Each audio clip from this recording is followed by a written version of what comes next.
You got to be willing to be in that place of discomfort long enough to reorganize order and begin to create more coherence. And then all of a sudden, you get this recalibration that goes on in the brain and body. And then the extent of that is that the ultimate thing is you start to see feedback in your life, those synchronicities, those coincidences, those opportunities. You're scratching your head going, I'm in the right place at the right time. Everything I think about just comes to me. Because your energy is synchronized.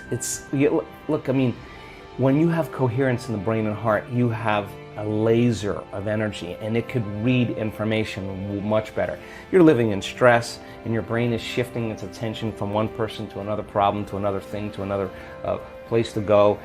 Each one of those things, there's an assignment of neurological networks in the brain. So the arousal of the stress hormones drives the brain into this high frequency, and you're trying to control and predict everything in your life, and your brain circuits are firing like a lightning storm in the clouds. When your brain's incoherent, you're incoherent, and you don't have a signal. You don't have a Wi-Fi signal. You're not connected to the field. How could you connect to energy and information if your signal hasn't become orderly? So that when people synchronize their energy into coherence, they can synchronize to a possibility in the future, and the synchronicities that are feedback from the environment are just a reflection of your energy.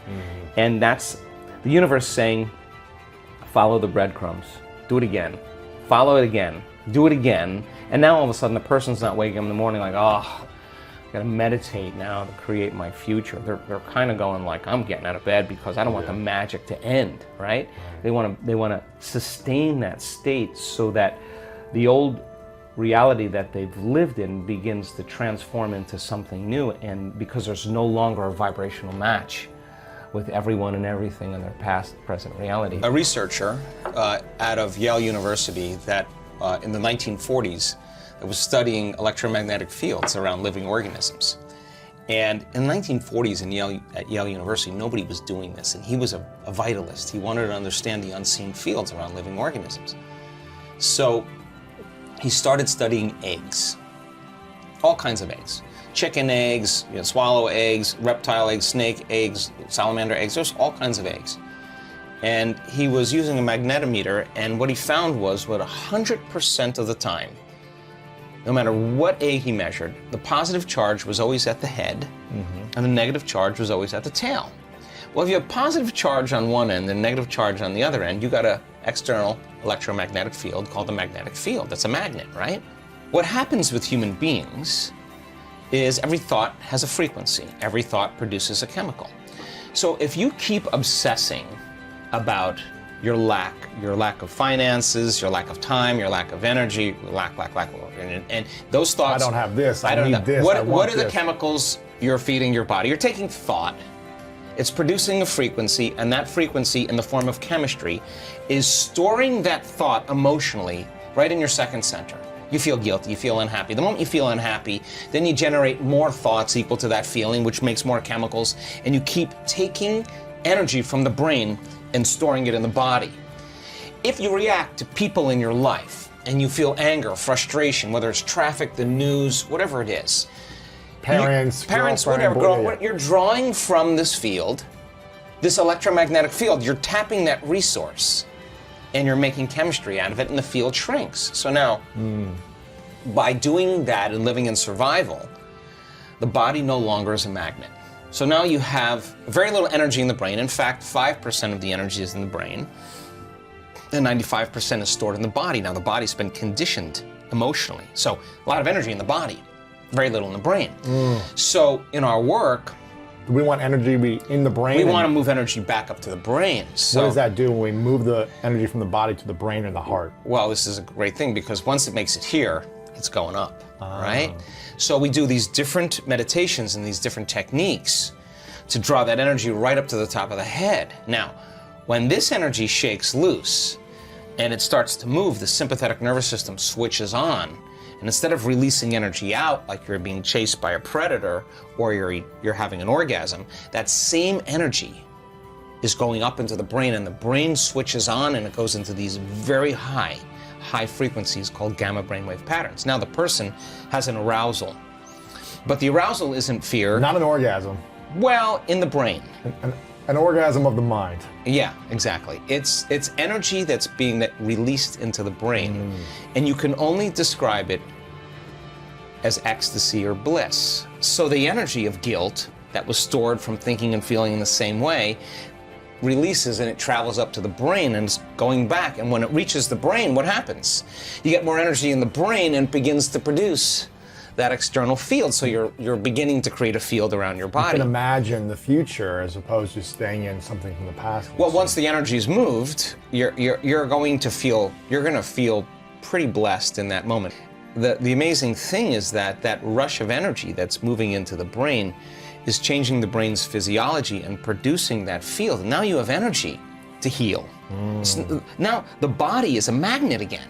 And it's as the energy moves up the spinal cord and it starts passing through those spinal nerves, and there's a lot of dynamics going on the body, that energy that was once stored in that one of those energy centers that's released is energy to heal, energy to create a new future. You're replenishing your field, and now the body becomes more of a magnet instead of an inert piece of metal with no charge, right? So the person then who's reacting to whatever person or circumstance in their life, the stronger the emotion that they feel towards politics, towards the traffic, towards their girlfriend, social towards their media, ex, whatever, the more they're paying attention to it. But where you place your attention is where you place your energy. You're tying up your vital life force.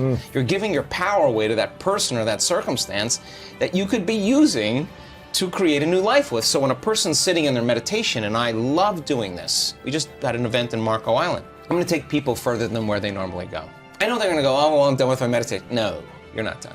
We're going to take you to that point where that feeling is so in your face, and you can't turn on your cell phone. You can't get up and walk away because 1,000 people are not getting up and walking away, and you're part of the community. You're sitting in the fire, and you have one of two choices. You can let that brain run on programs and hardwired patterns, and the arousal will drive your brain further out of balance, or you'll practice the formula. And as you lower the volume to that emotion, you're going to take your attention off that person or problem. Guess what? Here comes energy back to you. You're taking your power back. And now you're building your field that way. And when that happens, energy starts to move up into the heart. Once it makes it to the heart, it's going to the brain. So we start seeing people, their hearts naturally open up. And all the things they thought they wanted when they came to the event, they no longer want because they feel like they have it. They don't need it anymore. Because they feel like they got the feeling before the experience, so that they feel so whole that they no longer want. And they're not looking for their future anymore. You only look for it when you feel lack. When your body's conditioned emotionally into the future, why would you look for it when it feels like it's already happened? Now this is where it gets weird, because now things start coming to you and you're no longer in need. And when it comes to you, go, oh, here. Take it, I don't want it. I just wanted to know that I could create it. And people create a lot of wealth in our events. Yeah. And the first thing a lot of people do is they say, I'm buying a cruise for you. I'm buying you your car. Oh, Mom, I'm getting you that house. Why do they do that? Because they're so excited. They feel so amazing, and they're thinking, I could do this again. Why would a person in lack wouldn't give? A person who's abundant would give, because they know how to create. So now the game changes. It's no longer about the self. And you're doing it because that you know that you can create it. So then maintaining that state when you're in love. Yes. When you're in love. In your body. You are in love. Not in another relationship. No, you're not looking for it. You're not looking for it. You would be in lack.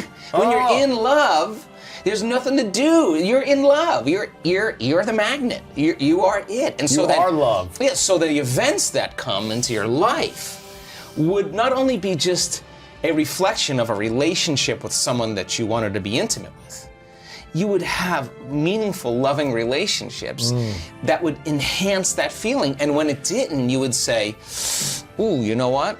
I don't know. I don't know if this is right for me." You would trust that because you worked really hard to nurture this, to protect it, to grow it, to trust it again, to open up, right? It takes a lot to do this. But we see men in our work.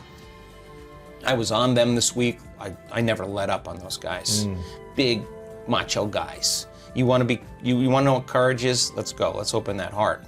And when they start cracking open I mean, we see people heal from colon cancer and from angina and all, just boom, there it is, there it's not. That's what's been stored all down here.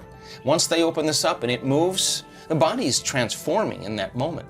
It's the system is informing itself. Information is being restored back into the body. So when you get to that point where when you're in lack and separation, time gets really crazy because you want stuff to happen faster and it feels like it's taking forever. That's because you're in separation.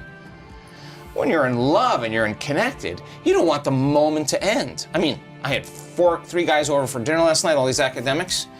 I cooked a meal and a half for these guys, took out great wine. Why? I wanted them to be so caught up in the moment that they've forgotten. We made a new memory. We had a great experience.